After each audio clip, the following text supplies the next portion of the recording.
चूंकि मोदी सरकार के 8 साल पूरे हो रहे हैं और पूरे होने पर बीजेपी जश्न मना रही है। अगले 14 दिन इस तरीके का जश्न मनेगा। सीधा तस्वीरें आपको हम दिखाते हैं किस तरीके से अब तक की सरकार की उपलब्धियां रही और आगे क्या कुछ योजनाएं हैं जिनका लाभ लोगों तक पहुंचना चाहिए। वो एक डॉक्यूमेंट्री बेस्ड एक प्रोग्राम चल रहा है जो इस वक्त आप टीवी स्क्रीन पर देख रहे हैं। संपर्क से समर्थन में आप योजनाओं के लाभार्थियों की रील्स देख सकते हैं या आप खुद ऐसे लाभार्थियों से मिलकर उनसे बातचीत का वीडियो बनाकर अपलोड कर सकते हैं। इंस्पायर्ड सिटीजंस मोदी जी की टीम बनकर यहां देश के लिए प्लेज भी ले सकते हैं। देश के लिए मोदी जी जरूरी है और जरूरी है हम सबका उनके साथ होना। नरेंद्र मोदी ऐप डाउनलोड करें, दोस्तों को भी प्रेरित करें और हिस्सा बने 8 साल की सेवा, सुशासन और गरीब कल्याण यात्रा का। जय हिंद।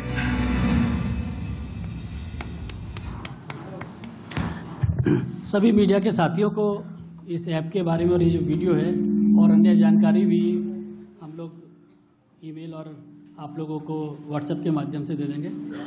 अब मेरा भारतीय जनता पार्टी के राष्ट्रीय अध्यक्ष आदरणीय जगत प्रकाश नड्डा जी से आग्रह है कि आज के पत्रकार वार्ता को संबोधित करें।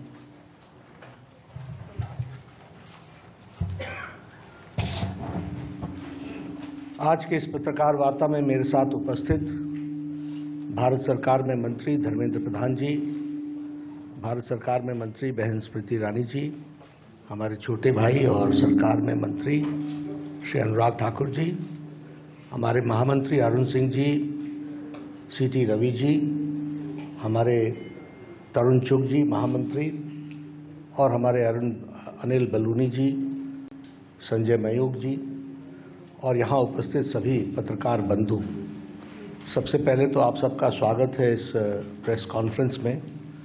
अभी आपने 8 साल पूरे होने पर सेवा, सुशासन और गरीब कल्याण, इसके लिए समर्पित नरेंद्र मोदी जी की सरकार का थीम सॉन्ग में आपने कम समय में सारी बातों को रखने का प्रयास किया गया है, जिसको आपने एक थीम गीत के माध्यम से आपने देखा। उसके साथ साथ आपने अभी एक वेबसाइट हमने लॉन्च की, माइक्रोसाइट, ये नमो ऐप पर इनोवेशन भारतीय जनता पार्टी का और विशेष करके नरेंद्र मोदी जी के कार्य करने में हमेशा हम सबको दिखता है। और उसी इनोवेशन के तहत प्रधानमंत्री मोदी जी ने नमो ऐप के तहत माइक्रोसाइट में जा करके एक नया मॉड्यूल खड़ा किया है जो इंटरेस्टिंग भी है, इंटरैक्शन भी है, इंफॉर्मेशन भी है और इनोवेशन भी है। और सबसे बड़ी बात यह है कि इस मॉड्यूल में को गेमिफाई किया गया है। एक खेल के माध्यम से ज़्यादा लोग इसमें इंटरेस्ट लें, यंग इंडिया जुड़े, यूथ जुड़े और वो इसको कैसे इस माइक्रोसाइट में जाकर के गवर्नमेंट के द्वारा किए गए प्रयासों के बारे में एक जानकारी हासिल करेगा। इसमें इसी माइक्रोसाइट में है प्ले एंड लर्न। इसी माइक्रोसाइट में आपने देखा, अभी उन्होंने परिचय में बताया कि स्क्रैच करो, क्विज खेलो, क्विज के माध्यम से आप अपने स्कोर बढ़ाओ और स्कोर बढ़ाते हुए you can reach a particular level. तो यूथ इंडिया को इनोवेशन के माध्यम से, इस माइक्रोसाइट के माध्यम से कौन से काम सरकार ने 8 साल की अवधि में किया है और उसकी राइट इंफॉर्मेशन और उसको जानने के साथ साथ एक गेम के तरीके से खेलने का इस वेबसाइट में प्रयोजन किया गया है। तो इसके साथ साथ जो हमारे बेनिफिशियरीज हैं उनको इस सैचुरेशन पॉइंट तक हमारे एमपीज और एमएलएज कैसे पहुंच सकते हैं, वो जिन बेनिफिशियरीज से मिलते हैं उनके वीडियोस वो अपलोड करके इसमें डाल सकते हैं, वो उसको शेयर कर सकते हैं।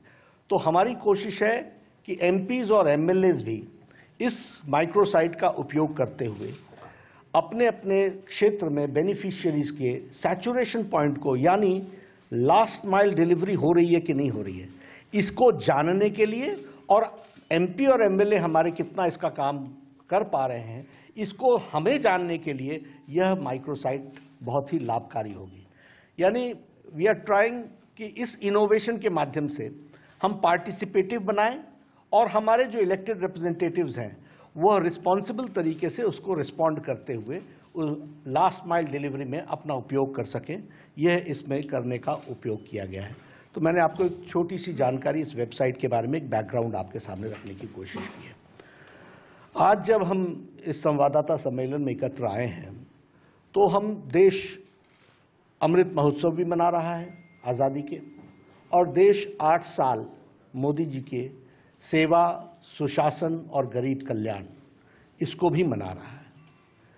अब ये जो शब्द है सेवा, सुशासन और गरीब कल्याण, ये शब्द सिर्फ शब्द नहीं है, ये कोई ऐसे नहीं ढूंढ करके निकाले गए हैं। ये मोदी गवर्नमेंट की आत्मा है, ये मोदी गवर्नमेंट के काम करने का तरीका है, ये मोदी जी का, हमारे आदरणीय प्रधानमंत्री जी का सारे कार्यक्रमों को गवर्न करने के लिए किस दिशा में जाना है उसका एक तरीके से कहिएगा कि यह इस बैकग्राउंड में उन्होंने चलने का निर्णय किया है, ये हमको इसमें से समझ में आता है। मैं जब अब कम समय में 8 साल की गाथा तो बताना बड़ा मुश्किल है और किसी के लिए भी इसको कहना बहुत मुश्किल है, लेकिन हम अगर पहली बात कहेंगे तो मैं मानता हूं कि आदरणीय प्रधानमंत्री जी ने भारत की राजनीति की संस्कृति बदल दी है। The culture of Indian polity has changed और सरकार के कार्य करने की शैली भी बदल गई। पॉलिसी पैरालिसिस से चलते हुए हमने एक लंबी यात्रा 2014 से लेकर के हमने एक लंबी यात्रा की है। Today we see a responsible government, today we see a proactive government, today we see pro-responsive government, और यह हमारे अंतिम पायदान पे उसकी सेवा के लिए तत्पर दिखती हुई सरकार है। जो समाज है उसको मजबूती करने के लिए यह कमजोर है की बात करते हैं तो आप कल्चर वाली सरकार दिखती है। जब हम कल्चर की बात करते हैं तो आपने सुना होगा ये तो ऐसे ही चलेगा, ये तो ऐसा ही हुआ है, और सरकारें कह देती थी जितना हुआ कर दिया भाई, अब इससे ज्यादा नहीं हो सकता था। ये कल्चर था, this was the general saying. वाक्यों में इसी तरीके से राजनीति को ट्रांसलेट किया जाता था, आप लोगों की भाषा में उसको डिकोड किया जाता था। आज स्पष्ट है मोदी है तो मुमकिन है, और ये आम व्यक्ति की आवाज है, ये कोई भारतीय जनता पार्टी की आवाज नहीं है, ये आम व्यक्ति की आवाज है कि yes, if prime minister Modi is there this is possible. Modi है तो मुमकिन है, यह परिवर्तन हमको देखने को मिलता है। अगर हम संस्कृति की बात करें तो जातिवाद, वंशवाद, परिवारवाद, तुष्टीकरण की राजनीति, ये सब चीजें, भ्रष्टाचार, अनाचार, इन सब को चैलेंज करते हुए और जिसको हम कहते हैं धत्ता दिखाते हुए, इसको कन्फ्रंटिंग फ्रॉम द फ्रंट, आगे से लड़ाई लड़ने की मानसिकता के साथ प्रधानमंत्री मोदी जी ने 8 साल में काम किया है। और क्या किया है? सर्वस्पर्शी, सर्वसमावेशी, विकासवाद की एक अविरल यात्रा, न रुकने वाली यात्रा, इसका प्रारंभ किया है। अगर इसी में हम देखें तो गांव, गरीब, वंचित, पीड़ित, शोषित, दलित, समाज के अंतिम पायदान पर खड़ा व्यक्ति, और उसके साथ जो हमारी स्कीम्स हैं वो सारी उसी तरफ जाती हैं जो महिलाओं को और युवाओं को सशक्तिकरण देता है। इस काम को आगे बढ़ाने का काम किया है, और आप सब जानते हैं कि उसका मंत्र सबका साथ, सबका विकास, सबका विश्वास, सबका प्रयास, इस बात को लेकर के हम आगे बढ़े हैं। अगर अंत्योदय की बात करें तो गरीबी उन्मूलन का विषय, उसको हम लोगों ने बहुत तीव्र गति से आगे रखने का प्रयास किया है।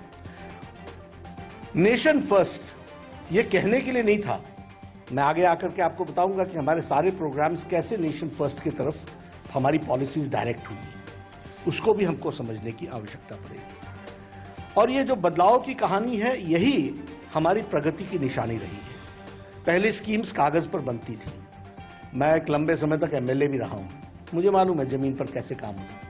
कागज पर स्कीम बनती थी, कागज पर ही इंप्लीमेंट हो जाती थी और कागज पर ही उद्घाटन हो जाता था। आज डिक्लेरेशन से लेकर इंप्लीमेंटेशन तक everything is being monitored in letter and spirit. नीचे तक उसकी मॉनिटरिंग हो रही है और उसको आगे बढ़ाने का प्रयास किया जा रहा है। अभी जो इकोनॉमी की चर्चा हम करते हैं तो आपके ध्यान में आया होगा कि कोरोना की मार के पश्चात और यूक्रेन की लड़ाई के पश्चात भी इंटरनेशनल मॉनेटरी फंड ने, हमारे आईएमएफ ने गरीबी की रेखा को भारत में 22% से रिड्यूस करके 10% पर लाके खड़ा कर दिया।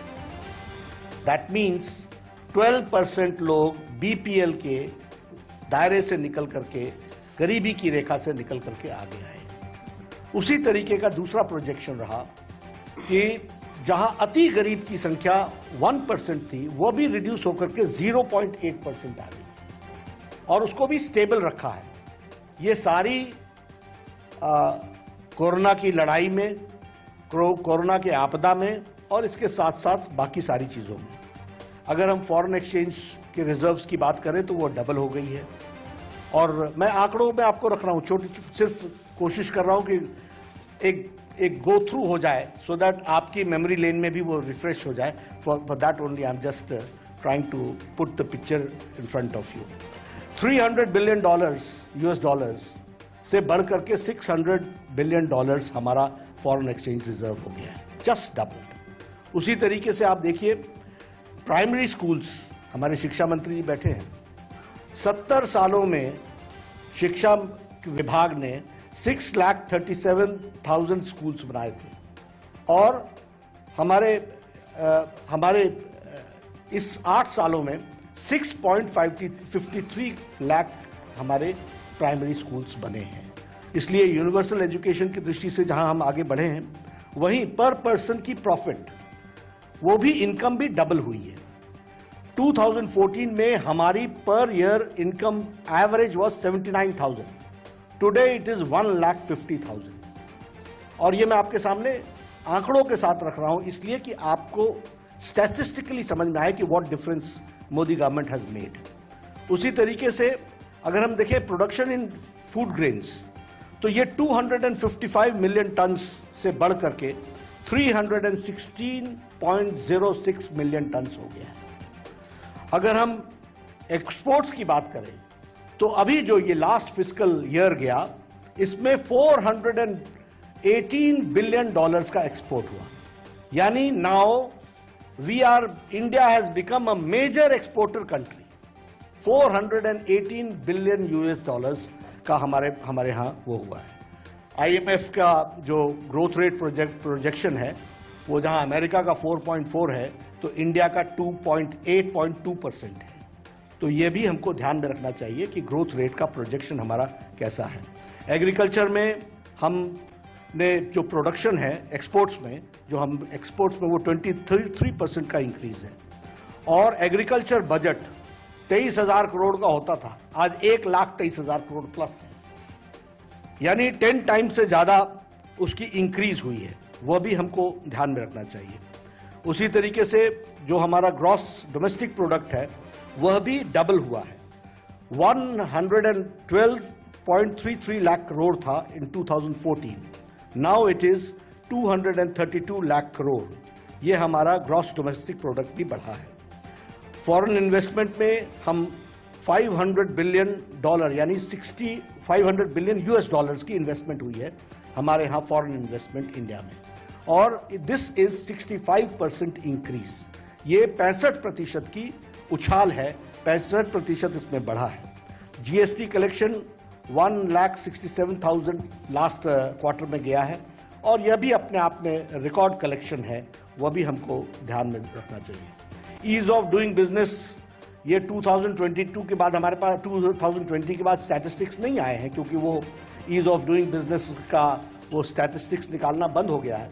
लेकिन last is it started from we were on the 142 number and the last was 63, we had reached 63 और आज 2022 में निश्चित रूप से हम और आगे ही बढ़े होंगे, उसके स्टैटिस्टिक्स हमारे पास नहीं है। उसी तरीके से हमारी $3 ट्रिलियन की यूएस डॉलर्स की इकोनॉमी हमारी बनी है और टारगेट इज $5 ट्रिलियन इकोनॉमी हमको बनानी है। तो उस ओर हम प्रगति के साथ आगे बढ़ रहे हैं। कभी हम लोगों ने नहीं सोचा था कि गांधी के नाम पर कांग्रेस के लोग 70 साल राज करके खादी के नाम पर राज करेंगे और खादी का वो बुरा हाल 70 साल में करेंगे। आपको जानकर के खुशी होगी कि इस साल का टर्नओवर 1,15,000 करोड़ है और फास्टेस्ट मूविंग कंज्यूमर गुड बन गया है हमारा खादी। ये हमको समझना चाहिए कि आज खादी को कितना वो दिया गया है। हमारी गवर्नमेंट की स्कीम्स का 100% गवर्नमेंट असिस्टेंस जो है उसको देने का प्रयास किया गया है। गरीब Kalyan Anna Yojana, this has been appreciated world over. It has been appreciated by IMF, it has been appreciated by World Health Organization, it has been appreciated by UN General Assembly. Everybody has appreciated it. क्यों? क्योंकि corona के दौरान health issues के साथ साथ economic issues को किसी ने भी रिजॉल्व किया तो उसमें भारत नंबर 1 पर खड़ा है। 80 करोड़ की जनता को 5 किलो गेहूं देना, 5 किलो चावल देना, 1 किलो दाल देना, 2 साल से इस काम को चलाए रखना, ये अति गरीबी की रेखा को 0.1% से जो 0.8% पे ले जाने में ये बहुत लाभकारी रहा है। इसको भी हमको ध्यान रखना चाहिए। किसान सम्मान निधि, हमारे कांग्रेस पार्टी वाले हर चुनाव में 10 साल के बाद वो गरीबों के लिए, किसानों के लिए वो कर्जा माफी का विषय उठाते थे, जिसका सारा इन्वेस्टमेंट 57,000 करोड़ बनता था 10 साल में एक बार। ये था इनका मैजिक, ये था इनका कांग्रेस का मैजिक। और प्रधानमंत्री जी ने 10 किश्तें 6,000 रुपए, 2,000 रुपए हर क्वार्टर पर अपने 10 किश्तें दी हैं और 1 लाख हमारे 1,65,000 crore have been spent till date. और कल 11वीं किश्त आदरणीय प्रधानमंत्री जी शिमला के रिज मैदान से उसको रिलीज करेंगे और 11 करोड़ किसानों को 1,80,000 has been given and in 10 instalments and tomorrow, कल जो होगा वो 11वीं किश्त होगी। 700 जगहों पर हमारे बहुत बड़ा किसान सम्मेलन होगा। 700 प्लेसेस पे हमारे मिनिस्टर्स होंगे। शिमला के रिज मैदान से आदरणीय प्रधानमंत्री जी कल हमारे लाभार्थियों को एड्रेस करेंगे और वहां से वो 11वीं किश्त रिलीज करेंगे। हर एक कृषि विकास केंद्र में, कृषि विज्ञान केंद्र में, KVK में इसका कार्यक्रम होगा। और इसके अलावा पार्टी के द्वारा 700 प्लेसेस पर we will be organising this programme. तो इसको भी हम आगे बढ़ा रहे हैं। आयुष्मान भारत के बारे में बोलूं तो वर्ल्ड का एजेंडा है यूनिवर्सल हेल्थ केयर, वर्ल्ड का एजेंडा है यूनिवर्सल हेल्थ असिस्टेंस, ये वर्ल्ड का एजेंडा है। लेकिन आज दिन तक यूनिवर्सल हेल्थ एश्योरेंस देने में कोई देश कामयाब नहीं हुआ है। और वेस्टर्न वर्ल्ड तो इलेक्शन ही हेल्थ इश्यू पर लड़ती है, हेल्थ सिक्योरिटी पर लड़ती है। बहुत से प्रेसिडेंट्स आए यूएस के, सबने हर एक तरीके की बातचीत की, लेकिन आयुष्मान भारत 50 करोड़ प्लस यानी 40% ऑफ द इंडियन पॉपुलेशन। और कौन है, मैं बार बार बोलता हूं, ये कोई कास्ट के माध्यम से नहीं है, ये बाय प्रोफेशन है। रेडी वाला, ठेला वाला, रिक्शा वाला, फेड़ी लगाने वाला, रैग पिकर, ये बाय प्रोफेशन, बार्बर बेचारा जो बाल काटता है, जो रेडी चलाता है, ऐसे लोगों को, गरीब लोगों को चुन चुन करके 50 करोड़ लोगों को यह आयुष्मान भारत का 5 लाख का एनुअल हेल्थ कार्ड दिया गया है। और इसमें आपको जानकर के खुशी होगी कि 3 करोड़ से ज्यादा लोगों ने सुविधा उठा ली है। 23,000 करोड़ रुपए से ज्यादा इस पर खर्च हो चुका है। यह भी हमको ध्यान रखना चाहिए। हम लोगों ने तय किया है कि 12 करोड़ से ज्यादा घरों में हम पानी पहुंचाएंगे, नल से जल, और 9 करोड़ पहुंच चुके हैं। उसी तरीके से सौभाग्य योजना, 2 करोड़ 81 लाख घरों में बिजली पहुंचाई गई है। मैं आप लोगों के माध्यम से इसकी मर्मता समझाना चाहता हूं, क्योंकि गांव से आता हूं। आपको शायद उन बच्चों की साइकोलॉजी मालूम ही नहीं है जिनके घर में बिजली नहीं है। वो उनका जीवन में डिग्निटी नाम की चीज कितनी कॉम्प्रोमाइज है, इसका आपको अंदाजा नहीं होगा। वो पढ़ने के लिए किसी दूसरे के घर में जाते हैं, और इसकी संख्या छोटी नहीं थी, 2,18,00,000 घरों को बिजली पहुंचाई गई, यानी लिविंग विद डिग्निटी। ये 11 करोड़ लोगों को शौचालय दिया गया। बार बार लोग बोलते हैं टॉयलेट्स दिए गए, टॉयलेट दिए गए। No, it's not that only. आप लोग तो गांव में घूमते ही होंगे, आप लोग कवर करने जाती हैं। गांव में बताइए, औरतें झुंड का झुंड बना करके निकलती थी कि नहीं निकलती थी फॉर देयर डेली नीड्स। और इसका मतलब सिर्फ मां ही नहीं है, मां के साथ बच्चा भी है। इसका मतलब, और इसकी संख्या छोटी नहीं है, 11 करोड़ है। तो यानी 11 करोड़ लोग इस देश में 70 साल की आजादी के पश्चात डिग्निटी के साथ जी नहीं पा रहे थे, यह स्थिति थी। और मोदी जी ने 8 साल के अंदर उनको लाइफ विद डिग्निटी देने का काम किया है। 130 करोड़ की जनता में 11 करोड़ महिलाएं हों और 130 करोड़ की जनता में एक एक बच्चा भी होगा तो 11 करोड़ बच्चे हों, तो ऐसे देश को अगर हम कहें कि सेवा, सुशासन और गरीब कल्याण, तो इसका ट्रू अर्थ हमको इसमें से समझ सकते हैं, इसको हम जान सकते हैं। जल जीवन मिशन की मैंने आपसे बात की। हमारे बगल में बैठे हैं पूर्व के पेट्रोलियम मिनिस्टर, उज्ज्वला योजना इन्होंने आदरणीय प्रधानमंत्री जी के प्रेरणा से इसको शुरू की, 9 करोड़। और मैं तो बार बार लोगों को बोलता हूं कि हेल्थ का इशू देखिएगा तो पल्मोनरी डिजीज, और पल्मोनरी डिजीज के साथ साथ ये लंग्स का इन्फेक्शन, ये महिलाओं का कम हुआ। इतना ही नहीं, अगर शौचालय की बात करें तो वाटर बोर्न डिजीजेस कम हो गए, क्योंकि स्वच्छता आ गई। ये चेंजेस आए हैं, इसको हमको समझना चाहिए। इसलिए उज्ज्वला ने महिलाओं का सशक्तिकरण जिस तरीके से किया है वह भी हम सबको ध्यान में आता है। 2.38 हाउसेज बने हैं प्रधानमंत्री आवास योजना में। अब मैं ही पहले MLA होता था, एक इंदिरा आवास योजना होती थी, 40,000 रुपए दिया जाता था। ये आपको ग्राउंड की बात सुना रहा हूं। और हमारे को बोलते थे कि नड्डा जी आप एक पंचायत में 2 घर बता दीजिए, 40-40 हजार रुपए दे दें। This was the pace of Awas Yojana. और आज प्रधानमंत्री आवास योजना 2,38,00,000 घर बन करके तैयार दे दिए गए। पक्की छत, रसोई का कनेक्शन, गैस का कनेक्शन, शौचालय, बेडरूम, सारी फैसिलिटीज। उसी तरीके से हम अगर आत्मनिर्भर की बात करें तो हर गरीब को घर मिले, बिजली मिले, पानी मिले, गैस का कनेक्शन मिले, हर गांव को इंटरनेट मिले। अब देखिए, आप और हम तो इंटरनेट में रहते हैं, इंटरनेट के युग में रहते हैं। पूछते हैं कहीं रात को गुजारना पड़ जाए तो हमारा पहला प्रश्न होता है यहाँ वाईफाई है, यहाँ जैसे एज इफ मेरी दुनिया ही समाप्त हो जाती है। This is our lifestyle. आप उन गांवों की बात सोचिए ना, और गांव कितने हैं, 6 लाख प्लस 6 लाख, और सबको इंटरनेट से जोड़ना, ऑप्टिकल फाइबर से जोड़ना, ऑप्टिकल फाइबर के साथ का नेटवर्क बिछाना, ये काम 8 साल में हुए। 8 साल बेमिसाल की कहानी मैं आपको सुना रहा हूं। और ये है उनको एम्पावरमेंट देना, उनको लाना। मैं बार बार MLA का जिक्र करूंगा, लेकिन हमारा एक्सीएन हमको बोलता था कि आपके बजट में 40 लाख हैं, आपके 40 सड़कें हैं, आप बताइए 1-1 लाख सब में डाल दूं, या आप कोई 2 सड़क बताएंगे तो मैं 20-20 लाख देकर के 2-2 किलोमीटर, 3-3 किलोमीटर उसको बना दूंगा। This was the plight. And today 6 lakh villages are being connected with all weather road. यह है प्रधानमंत्री ग्रामीण सड़क योजना का रूप, जिसको हमको समझना चाहिए। इसी तरीके से अगर हम इंफ्रास्ट्रक्चर की और बॉर्डर रोड्स की बात करें तो हमारे पास 6,769 किलोमीटर्स की रोड्स और ब्रिजेस सिर्फ ये जिसको हम कहते हैं बॉर्डर एरिया में, चाइना के साथ लगे हुए बॉर्डर एरिया में 6,763 किलोमीटर्स की रोड बनी है। 15,000 मीटर्स की ब्रिजेस बने हैं जो उसको आगे बढ़ा रहे हैं। आपको ये भी मालूम होगा कि 100 सैटेलाइट्स एक साथ लॉन्च किए गए, कभी सोचा नहीं था, और भारत ने इसमें भी एक अपना स्थान स्थापित किया। चंद्रयान और मंगलयान के मिशन पर फोकस करके हम काम कर रहे हैं। विमेन की बात अगर हम करें तो उसमें भी सेल्फ हेल्प ग्रुप से लेकर के, सुकन्या योजना से लेकर के, मातृशक्ति की बात करते हुए।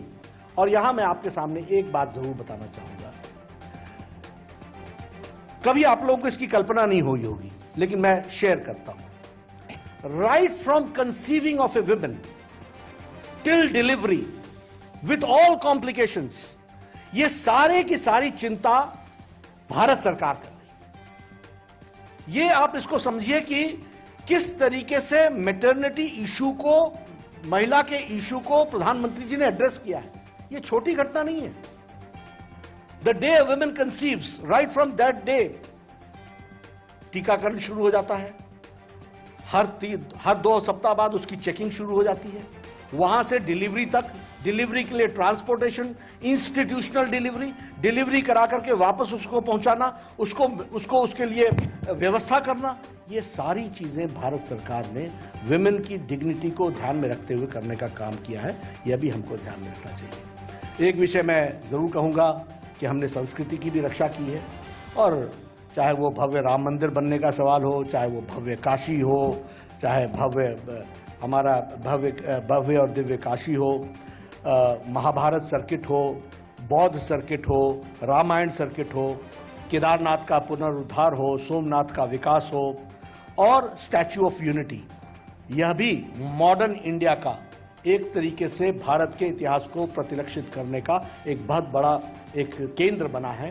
इसको भी हमको ध्यान में रखना चाहिए कि ऐसा। और इसके साथ साथ मैं यह भी जरूर कहना चाहूँगा कि नेशनल हमारा ये डिफेंस का अपना war memorial, national war memorial कब का कॉन्सेप्ट था? 2014 में मोदी जी ने क्लियरेंस दी, 2019 में बना करके खड़ा कर दिया। ये सारी चीज़ों के प्रति जो काम हुआ है, पंचतीर्थ की बात हम करते हैं, मऊ से लेकर के लंदन में जहाँ डॉक्टर अंबेडकर पढ़े, वहाँ से लेकर के कहाँ उन्होंने अपना ये महापरिनिर्वाण हुआ उनका, कहाँ उन्होंने दीक्षा ली, ये सारी जगहों को पंचतीर्थ के रूप में विकसित करने का काम यह भी भारत सरकार ने आदरणीय मोदी जी के नेतृत्व में किया है। यह हम सब लोग जानते हैं। अगर हम दिवस की दृष्टि से देखें तो फिर संविधान दिवस, तो संविधान तो 26 नवंबर को निश्चित रूप से चर्चा में आ गया था, लेकिन संविधान दिवस मनाने का काम किया तो इस सरकार ने किया। सामाजिक समरसता दिवस का तय किया तो वह भी इस सरकार ने तय किया। विभाजन विभीषिका दिवस तय किया तो वह भी सरकार ने 14 अगस्त को तय किया। राष्ट्रीय एकता दिवस, उसको भी हमारी सरकार ने तय किया। जनजातीय गौरव दिवस, उसको भी हमारी सरकार ने तय किया। तो यानी ये दिवस भी अपने आप में भारत की संस्कृति और भारत के लिए काम करने वाले लोगों को, योग दिवस, इंटरनेशनल योग दिवस, वी वेंट ग्लोबल, और दुनिया में उसका हमने एक स्थान बनाया, वो भी हम सबको ध्यान में रखता है। तो आप सुन रहे थे जेपी नड्डा को। साफ तौर पर उनका कहना था कि 8 साल के अंदर सरकार ने वो सब कुछ किया है, बहुत जरूरी है, और 8 साल के कामकाज का वो लेखा जोखा दे रहे थे।